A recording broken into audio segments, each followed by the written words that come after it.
నమస్కారం. Life with భక్తి.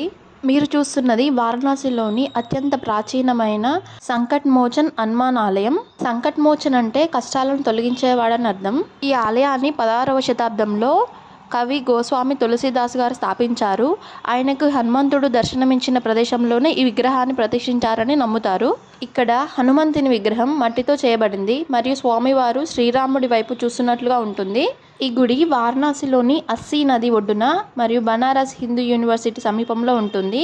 ఈ గుడిని మంకీ టెంపుల్ అని కూడా పిలుస్తారు, ఎందుకంటే ఆలయంలో కోతులు ఎక్కువగా ఉండడం వల్ల అలా పేరు వచ్చింది. ఈ టెంపుల్ యొక్క ముఖ్య ఉద్దేశం ఏంటంటే, జాతకంలో శనిదోషం ఉన్నవారు ఇక్కడ స్వామివారిని దర్శించుకుంటే ఆ బాధలు తొలగిపోతాయని భక్తుల బలమైన నమ్మకం. ఇక్కడ లభించే బేసన్ లడ్డూలు చాలా ఫేమస్. ఈ ఆలయం మధ్యాహ్నం 12 గంటల వరకు తెరిచి ఉంటుంది. మరలా మధ్యాహ్నం 3 నుండి నైట్ 9 గంటల వరకు తెరిచి ఉంటుంది. ఒక ముఖ్యమైన గమనిక, ఆలయంలోకి ఫోన్లు అయితే అలో లేదు. బయటే డిపాజిట్ చేయడానికి అవకాశం ఉంది, అక్కడ పెట్టేసి వెళ్ళాలి. నెక్స్ట్ మీరు చూస్తున్నది బనారస్ హిందూ విశ్వవిద్యాలయం. భారతదేశంలోనే కాక ప్రపంచవ్యాప్తంగా ప్రసిద్ధి చెందిన ఒక ప్రతిష్టాత్మక విద్యా సంస్థ. ఈ యూనివర్సిటీని 1916లో గొప్ప నాయకుడు పండిట్ మదన్ మోహన్ మాలవ్య గారు మరియు డాక్టర్ అన్ని బిసెంట్ వంటి ప్రముఖుల సహకారంతో స్థాపించారంట. ఇది ఆసియాలోనే అతిపెద్ద రెసిడెన్షియల్ విశ్వవిద్యాలయం. అంటే విద్యార్థులు క్యాంపస్లోనే ఉండి చదువుకునే అవకాశం ఉంది. ప్రధాన క్యాంపస్ 1300 ఎకరాలలో విస్తరించి ఉందంట. ఇక్కడ చక్కటి రోడ్లు మరియు పచ్చదనం, శ్రీ విశ్వనాథ మందిరం కూడా ఉన్నాయి. ఇది భారతదేశంలోనే అత్యుత్తమ విశ్వవిద్యాలయాల్లో ఒకటిగా స్థానం పొందింది.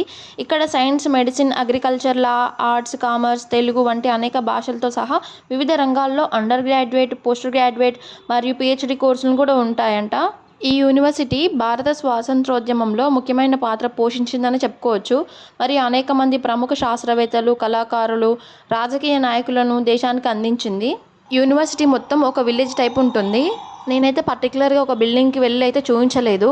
అన్నీ ఒక్క దగ్గర లేవన్నమాట బిల్డింగ్స్. ఒక బిల్డింగ్ అంటే ఒక బ్లాక్ ఒక దగ్గర ఉంటే ఇంకో బ్లాక్ ఇంకొంచెం అలా అన్ని దూరంలో ఉన్నాయి. ఒకప్పుడైతే చాలా ఫేమస్ అంట ఈ యూనివర్సిటీ. నేను జస్ట్ వ్యూ చూపించాను ఎలా ఉంటుందని, ఒక సర్ఫేస్ వ్యూ మాత్రమే, ఒక ఐడియా కోసం. ఇది సంకట్ మోచన్ హనుమాన్ ఆలయం ఉంది కదా, దానికి సమీపంలోనే ఉంటుంది ఈ బనారస్ హిందూ విశ్వవిద్యాలయం. మీరు కూడా వెళ్ళినప్పుడు తప్పక చూడండి. వీక్షకులకు నా యొక్క విజ్ఞప్తి, వీడియో అయితే చూస్తున్నారు కానీ ఎవరు సబ్స్క్రైబ్ చేయడం లేదు. మీ సపోర్ట్ మాకు ఎంతో ముఖ్యం. మీరు సపోర్ట్ చేస్తేనే మేము ఇలాంటి కంటెంట్ అయితే చేయగలం. సనాతనాన్ని ముందుకు నడిపిద్దాం.